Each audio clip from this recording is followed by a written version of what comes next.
글로벌 경제에서 좀 우리 경제로 시야를 좁혀서 당장 우리의 과제들이 많잖아요. 고물가, 고금리, 또 경기 침체까지 정말 삼중고에 놓여 있다 이런 이야기를 합니다. 내년에 우리 경제는 올해보단 좀 나아질까요? 올해보다 어려워질 것 같습니다.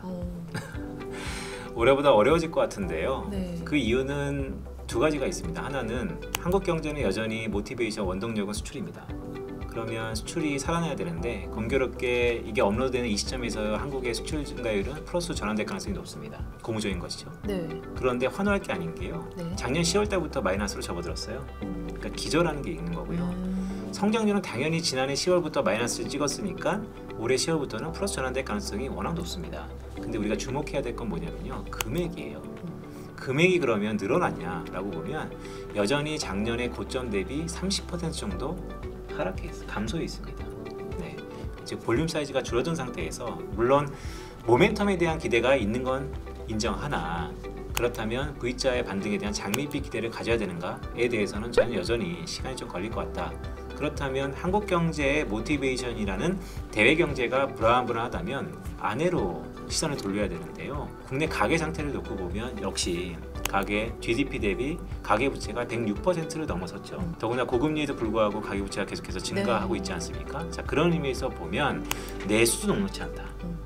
밖도 녹록치 않고 내수도 녹록치 않은데 미국 같은 선진국은 기축통화와 또한 재정정책에 대한 흐름으로 경제를 이끌어 왔었죠. 근데 소규모 개방경제의 한국의 입장에서는 적자 재정에 대한 스킴도 선진국처럼 전폭적으로 쓰기 어려운 국면이기 때문에 그런 의미에서 보면 올해보다 내년이 과연 어떤 의미에서 하나하나 따져보면 좋을까에 대해서는 저는 아직 보이지 않는다.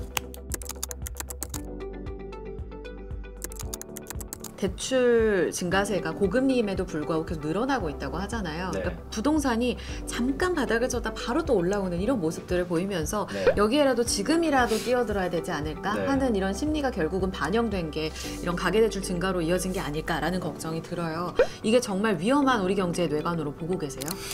뇌관이라는 것은 정말 말 그대로 늘 터질 수 있는 하나의 폭탄을 안고 있는 것이죠. 네. 네, 뇌관이 계속해서 롤오버가 되려면요. 분모에 자리하고 있는 성장과 소득이 늘어나야 됩니다. 성장과 소득이 늘어날 수 있겠느냐에 보면 물론 뒷걸음치진 않겠죠. 하지만 우리가 생각하는 추세보다는 더디게 늘어날 거다라고 본다면 이제 부채가 지금보다 문제가 될 수 있을 것 같습니다. 자, 아까 부동산 얘기하셨는데요. 내년도 부동산 매우 중요합니다. 왜냐하면 4월 달에 총선이라는 것도 있고 그 전후로 기준금리의 인상과 인하의 폭에 따라서 현재 부동산 가격의 향방과 심리가 달라지기 때문인데요.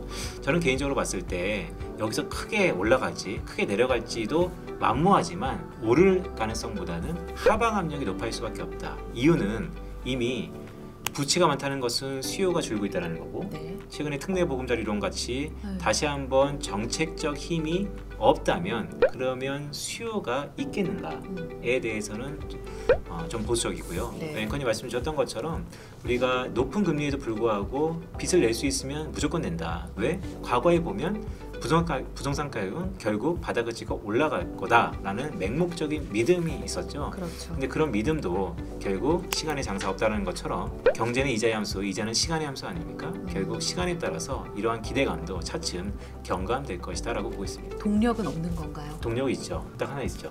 뭘로 보세요? 고금리에도 불구하고 사람들이 빚을 왜 낼까요? 집을 사고 싶은 열망? 욕망입니다. 더하기 결국 내가 현재 소비를 줄이면 갚을 수 있는, 감내할 수 있는 이자 부담, 그 적정선이 있는데요. 그게 우리 흔히 얘기하는 이자 부담에 대한 배상에 대한 임계치인데요. 그것은 소득 대비 20%를 넘어가는 순간 상당히 위험해 보여요. 근데 이전보다 계속해서 이자 부담이 높아지고 있거든요. 또한 가계 건전성 측면에서 예전에는 이자만 냈다가 지금 원리금도 같이 갚지 않습니까? 따라서 이런 부분들이 결국 시간을 지나고 현재 상황에서 크게 달라지지 않는 한 어려울 것 같다. 말씀을 좀 드립니다. 물론 이런 이야기까지 해주시는 분은 아닌 걸로 아는데 그러면 부동산 하락할 가능성 크다고 하셨잖아요. 네. 그럼 지금 빚 내면 안 되겠네요. 제가 말씀드렸죠. 빚을 내도 되는 사람과 네. 내가 이 집을 갖지 않으면 평생 우울하고 우울증에 빠질 것 같다.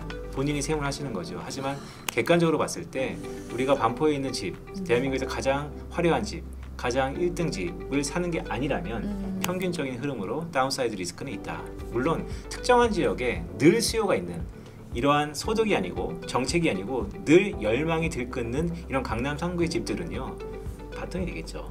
네, 그런데 그런 거와 평균적인 집 가격하고는 네. 좀 구분해서 네. 서로 다른 시장이다라는 말씀을 드립니다. 불패의 맹목적인 이 신념을 갖고 계시는 분들이 좀 계산기를 꼼꼼하게 두들겨 봐야 될 시기가 온 것 같다라는 생각도 드네요. 저를 포함해서 그렇죠. 네, 알겠습니다. 금리 이야기 잠깐만 여쭤볼게요. 내년 총선 있잖아요. 네. 한미 금리차 확대에 대한 이야기도 있고 물론 이제 미국 금리가 여기서 더 올라가진 않을 것 같다라는 시각이 중론이기는 하나 그런 측면에서 우리 금리 이후에 그러니까 내년 총선 이후에 더 인상할 것 같다라는 전망들도 있습니다. 네. 우리 금리의 향방은 어떻게 보고 계세요? 일단 미국과 한국이 공교롭게 기준금리는 동결 가능성 아니면 여기서 더 이상 오르지 않는다라는 스탠스가 네. 강함에도 불구하고 시장금리는 다 기준금리 인상을 반영하고 있습니다. 네, 그렇다는 것은 기준금리의 잣대가 이제는 후행적이라는 것이고요. 한국은행은 물론 여러 가지 변수가 있습니다. 네. 미국이 한 번 더 올리면 한국도 따라 올릴 수밖에 없을 것 같고요. 중동 이슈가 장기화된다면 한국은행도 울며 겨자 먹기로 기준금리를 올릴 가능성이 저는 높다라고 봅니다. 하는 총재가 꽤 오랜 기간 동결을 유지하고 있었죠. 거기에는 여러 가지 이유가 있지 않습니까? 네. 만약에 지금의 정책의 결자해지 측면에서 내년도에도 동결이 된다 하더라도 시장 금리는 어느 정도 상승 압력이 있을 것이다 라고 보고 있습니다. 근데 스태그플레이션 전망도 아까 하셨고 네. 우리 경제도 만약 여기에서 침체적으로 굉장히 안 좋아지는 경우로 들어가게 되면 네. 인하로 방향을 바꿀 수도 있다는 네. 이야기신 거잖아요. 네. 그렇게 되면 다시 한번 또 시장이 환호할 수 있는 포인트가 될 수도 있다고 보시는지 아니면 여기에서 크게 좀 타격을 받을 거라고 보시는지. 과거의 인하는 사후적으로 보면 환호할 만하죠. 왜냐하면 인하의 폭에 따라서의 가감은 다르겠지만 항상 인하 이후에는 자산 가격이 반등을 했으니까요. 하지만 인하의 과정이 되게 중요합니다. 인하를 왜 하는가? 결국 침체를 수반한 인하라는 것은 네. 일단은 자산시장에 좋을 건 없습니다. 인하한 다음에 결국 자산 가격이 V자 반등을 했다. 하지만 V자 반등할 수 있는 그 시기에 주도주가 과거랑 똑같을 수 있는 것인가? 내 포트의 그 주식이 그대로 살아날 수 있는 것인가? 러프하게 얘기하면 확률은 반반이죠. 자, 그럼 50% 확률에 과연 기준금리 인하를 맹목적으로 기다려야 되는가? 좀 더 보수적으로 봐야 된다라는 말씀을 드리는 것입니다. 그러니까요. 마지막 인하에 대한 우리의 기억이 네. 팬데믹 때 V자 반등이었잖아요. 네. 그렇기 때문에 양적 완화에 대한 맹목적인 그런 신뢰가 있는 것 같아요. 근데 네. 그런 측면에 있어서 그 과정이 더 중요하다 이렇게 말씀을 해주셨습니다. 저희가 내수 이야기는 했잖아요. 네. 근데 앞서서 수출 교역 규모 자체가 줄어들고 있는 걸 봐야지 올해부터 10월에 플러스로 전환되는 기저효과에 우리가 함정에 빠져서는 안 된다라는 이야기를 해주셨어요. 근데 사실 올해 키워드가 중국의 이 락다운에서 벗어나는 리오프닝의 핵심이었잖아요. 중국 좋아져? 그럼 우리 대중국 수출 좋아질 거야 라는 기대감이 컸었는데 이 부분도 크게 반영이 안 되는 것 같아요. 제조업 지표, PMI 지수도 살짝 아쉽게 나오고 네. 중국을 기대하는 건 앞으로 큰 의미가 없는 건가요? 저는 중국은 중진국 함정에 들어갔다고 보고 있습니다. 즉 비용이 많아지는 시기에 중국도 접어든 것입니다. 차트를 하나 준비했는데요. 왼쪽 차트는요. 중국의 부채예요. 보시면 중화정부, 지방정부 또한 LGFB라고 해서 이건 지방의 공사 같은 개념인데요. 네. 부채는 전부 공사들이 들고 있어요. 지방에서 들고 있는 것입니다. 중국 경제에서 성장 모멘텀 중에 하나가 부동산 건설 투자입니다. 근데 그것이 제 역할을 못하면 중국의 경제에 대해서 바라보는 시각은 눈높이는 이전보다 절반으로 줄어들 가능성이 높습니다. 지금이 그런 국면이다라고 보고 있고요. 그렇다면 오른쪽 차트에 보시는 것처럼 과거 이런 위기가 2000년도 WTO에 가입한 이후에 늘상 있었습니다. 중국에서. 그럼에도 불구하고 중국 정부가 잘 해결해 왔습니다. 어떻게? 돈으로요. 그런데요, 그 돈의 효과가요, 코로나 이전과 이후가 좀 달라진 것 같습니다. 오른쪽에 보시면 이게 피지컬 멀티플레이어라고 해서 재정 승수입니다. 재정을 썼을 때 얼마나 경제 성장률을 이끌어올 수 있을까? 탄력도인데요. 화면에 보시는 것처럼 코로나 이전과 이후가 약 한 24% 정도 감소했습니다. 즉 어떤 걸 의미하냐?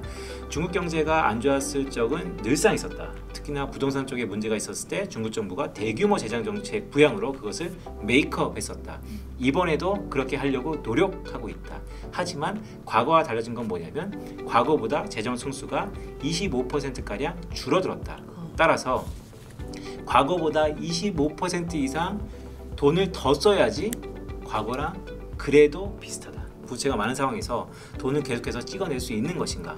지금 달러 위안이 이미 7위안이 기본적인 저항선과 지지선의 높낮이에서 이제는 뉴 노멀 시대로 접어들었죠. 따라서 중국은 그렇다고 중국이 완전히 리세션이 들어가는 거냐까지는 아니더라도 과거에 괄목할 만한 성장세에 대해서 기대가 만약에 있다면 희망 회로가 될 것이다 라는 말씀도 조심스럽게 드립니다. 그럼 우리가 이제 대중국 수출에 대한 기대감을 좀 낮추고 우리 나름대로 화장품주가 보여줬던 것처럼 또 다른 대안의 이런 수출 회로를 찾아 나가야 된다고 보세요? 방향은? 말씀드렸던 것처럼 과거에 한 3, 4년 전만 하더라도 네. 중간재인 반도체가 안 되면 화장품과 뷰티에 대해서 좀 더 중국의 수출에 대한 기대가 있었는데요. 최근에 신냉전, 즉 글로벌 밸류체인에서 중국을 완전히 배제하겠다라는 미국의 큰 선언이 있기 때문에 네. 과거처럼 중국과의 무역에서 한국의 성장 엔진이 대외적으로요 어느 정도 괄목할 만한 신장세를 나타낼 수 있을 것인가에 대해서는 저는 좀 보수적이고요.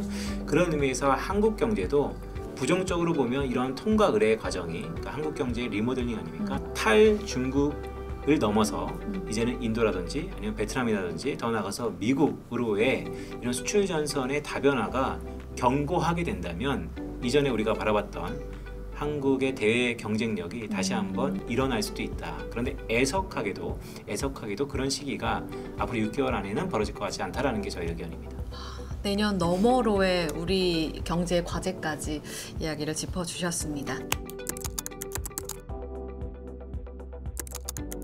아직 다가오지 않은 침체를 반영한 내년에 금리와 증시는 어떨까요? 라는 것을 잠깐 여쭤보긴 했는데 당장 올해 남은 네. 이제 4분기에 2달 네. 벌써 11월, 12월이잖아요. 맞습니다. 연말 산타랠리에 대한 기대는 완전히 접어야 될까요? 올해 아마 12월 중순 전후로 해서 네. 거래는 소멸될 겁니다. 네, 그래서 실제 거래할 수 있는 실제 기간은 한 5주 정도로 보고요. 그 사이에 11월과 12월에 빅 이벤트가 있고 또한 미국의 예산안, 임시 예산안이 또 12월 중순에 또 여기에 잡음이 있거든요. 네. 이런 걸 놓고 봤을 때 상당히 불안 요소들이 많다라는 말씀을 조심스럽게 드리고요. 그래도 긍정적으로 볼 거는 앞에 말씀드렸던 것처럼 네. 국내 코스피의 이것도 평균인데 코스피 지수랑 가장 거시경제 지표 중에서 상관관계, 코릴레이션이 높은 게 하나만 꼽자라고 하면 일평균 수출 증가율이거든요. 근데 공교롭게 일평균 수출 증가율이 10월 달부터 플러스 반전된다는 것은 이제 이쯤 되면 바닥은 좀 다졌다라는 기대감이 있는 겁니다. 그래서 앞으로 횡보할 것인가, 아니면 V자 반등할 것인가는 향후 나오는 데이터들을 업데이트 해야 되는데 저는 아직은 좀 신중하게 가져야 되는 거 아닌가라는 말씀을 드립니다. 그럼 그 V자 반등의 핵심은 앞서서 미국대 힌트를 주셨던 생산성을 이끌 신성장 산업인가요? 아니면 우리 내부적으로 봤을 때 가장 중요한 수출인가요? 사실 미국의 인프라에 필요한 한국의 자본재들이 네. 수혜를 볼 겁니다. 그게 미국이 주도하는 글로벌 밸류 체인이라는 것이죠. 따라서 AI와 로봇이 미국의 최종적인 수혜 산업이라면 그것의 벤더로서 연결되는 한국의 일부 특정 섹터도 상당 부분 중요할 것이다. 물론 거기에는 늘상 반도체가 끼어 있겠죠. 그러면요, 마지막 질문 드릴게요. 내년 포트폴리오는 어떻게 짜야 됩니까? 자산 배분 전략 힌트 좀 주세요. 네, 일단 시기를 좀 좁혀보죠. 내년 연말까지는 잘 모르겠고요. 왜냐면 기준금리 인하에 대한 빅 이벤트가 있기 때문에 적어도 내년 1분기 아니면 상반기까지의 시기를 놓고 봤을 때 네. 경제 성장에 대한 높이가 낮아질 것 같습니다.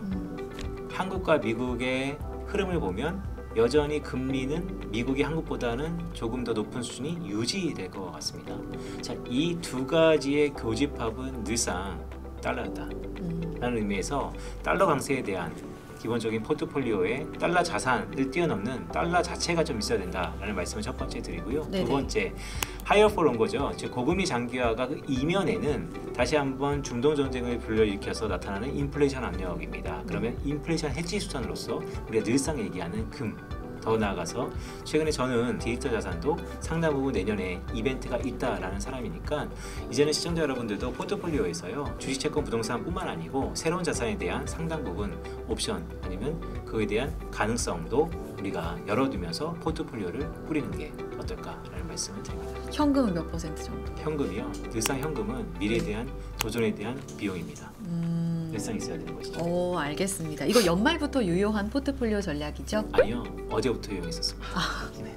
이미 그렇게 하고 있어야 된다는 네네. 말씀. 오늘부터 네 바로 강달러 인플레 헤지 두 가지 키워드가 내년까지 유효하다라는 말씀을 주셨습니다.